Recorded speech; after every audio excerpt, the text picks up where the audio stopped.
Good morning, good afternoon, and good evening, everybody. Thank you for tuning in to another Supatease video. It is July 1st, and Blizzard has announced a massive wave of quality of life improvements that are coming in the Curse of ula'tek patch. So we're going to be reviewing all of those details because obviously there's been a lot of pain points when it comes to bugs and interface options. So I am very curious to see which of those problems are going to be addressed with this update. And as always, if you want to make sure that you're staying up to date with news related to World of Warcraft, educational and entertaining content, then make sure to smash that subscribe button. But let's get in here. Obviously, they are iterating based on player feedback since the 12.0.5 update, and they are continuing to build on that. So the quality of life improvements that are already live, apparently they've pushed through a bunch of changes already. They've improved Silvermoon City performance. I remember when the patch went live and everything was super laggy, so apparently that's been dealt with. There are back-end changes that have enabled Silvermoon City shards to support more concurrent players at once. I wish they could do this for world PvP as well, helping the area feel more bustling and vibrant without impacting performance. Thresholds were increased to help the area feel more vibrant and populated, but also more stable during busy times. Faster activity progress. Prey progress rates were increased at lower ranks to make it easier to unlock the related story quests and nightmare mode. So it just accelerated you through your prey progression, so you'd spend less time doing the boring easy mode versions, I think. For looting fixes, we have tracked down and fixed a sneaky bug that could cause area looting and auto loot to sometimes fail. I didn't even know that was a thing. Please let us know if you continue to encounter this behavior. More rewarding weekly activities. Weekly quests, Delver's Call, and dungeon quests will now grant increased experience. And I'll tell you, leveling right now is very easy. This is if you want to level, you should level right now, because it is definitely very easy. And they've also reduced repair costs. So combat events such as swinging a weapon or blocking with a shield will no longer cause wear and tear durability loss to armor and weapons. I think it's particularly for prot warriors who use shield block and their shields are breaking in dungeon runs. So a handful of improvements that are already live, but what are we going to expect for the next patch? The next set of quality of life updates focuses on clearer objectives, smoother progression, easier account and interface management, and fixes for visible bugs. So it has a particular focus on addressing several quality of life updates. As our testing continues in the PTR, more features and fixes may be added to this section.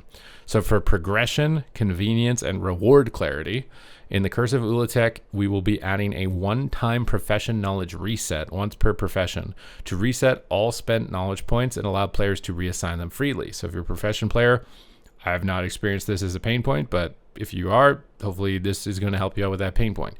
We are reducing the cost of most midnight crafted housing decor, so players have more flexibility to build the home that they want. This is something that I was complaining about with the housing, is that I wish that I just bought one and I just had infinite of it and I could do whatever I want with it.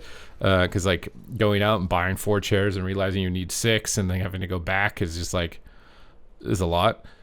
Future of Voidforge services in Season 2 will be available in Silvermoon City, so players can access it from a more central location. So you're not going to have to fly out to different areas to interact with the Voidforge, it looks like. User interface improvements. They are adding the option to display map coordinates in the user interface. That's very nice for finding things, especially if you're going off of Google. Adding account-wide auto-loot settings to make it easier to keep preferred setup options consistent across characters. I wish they would do this with more settings, like how your raid frames look, how enemy arena frames look, like color, because I've noticed that on my alts when I'm logging on a new alt leveling, and I'm like, why do I have to reset all these settings when in edit mode I'm supposed to be able to save it, but it doesn't save those components of it. I wish it would save literally like all of the options available in your character. And so we are starting this, and they're looking at more account-wide UI settings. I hope they do what I would like, because it's been very annoying to have to reset it every time. Auction house filters will persist after closing and reopening the window, helping players get their previous searches quicker. I kind of wish it was also defaulted to current expansion. Like they added the current expansion filter, and it's like now I just have to click an extra box to use the auction house like I used to. Adding collapsible groups to the currency tab to better view available currencies at glance. This is also just a self-created issue, right? There's so many currencies, but hopefully this is going to make it a bit better to manage it. Adding a back button to the achievement tab in the user interface. Adding the loss of control panel to the user UI edit mode. Loss of control. Is that when you get CC'd so you can see if you're in CC or not?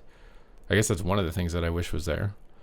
For notable bug fixes, In addition to other fixes coming in Curse of ula'tek, we wanted to call out a few notable issues which we have targeted to fix as part of this quality of life effort. Because they have been persistent for some time and or have come up through player feedback, this list is not exhaustive, but these fixes represent areas where targeted changes should make everyday activities feel smoother and more reliable.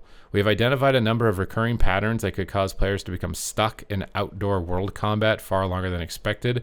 This will not address all of these situations, but it should be far less common in the Curse of ula'tek.